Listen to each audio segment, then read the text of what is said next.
Controlling moss in sports turf.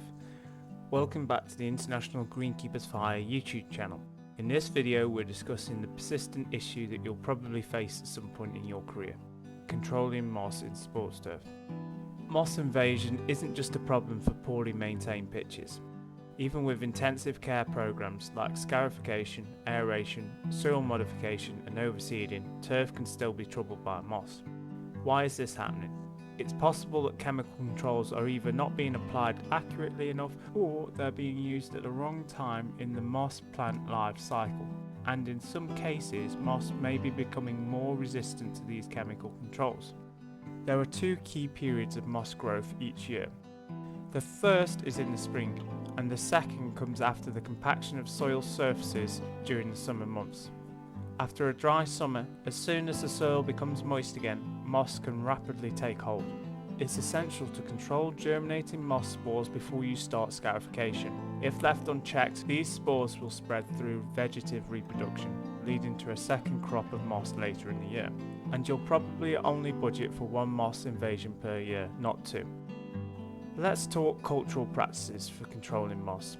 Certain types of moss are found on turf, with conditions like poor subsoil drainage, compacted surfaces or excessive moisture. To counter this, you'll need to improve the surface porosity. This means regular aeration, scarification and applying sharp sand or other soil amendments such as gypsum or lime.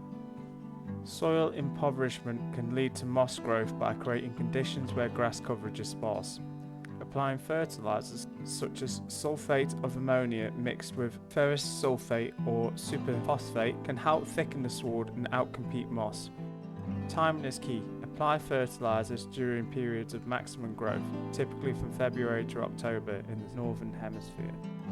Different moss species may require specific treatments. For example, species like Polytrichum thrive on acidic soils and can be managed with lime or alkaline fertilizers, while Barbulophyllix, which occurs on calcareous soils, responds better to acidic fertilizers.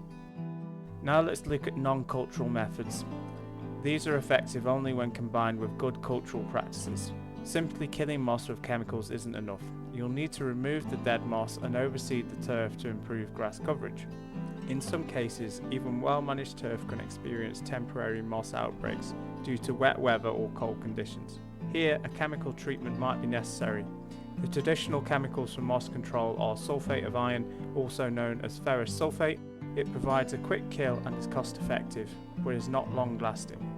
You can apply sulphate of iron in various forms, either as a dry application mixed with sand or compost, commonly known as lawn sand, or as a soluble solution sprayed directly onto the turf. Remember, while chemical treatments can be effective, addressing the underlying conditions that promote moss growth is crucial for long-term control. Thanks for watching this video. If you found it helpful, please give us a thumbs up and don't forget to subscribe. Let us know in the comments how you managed moss on your sports field, and we'll see you in the next video.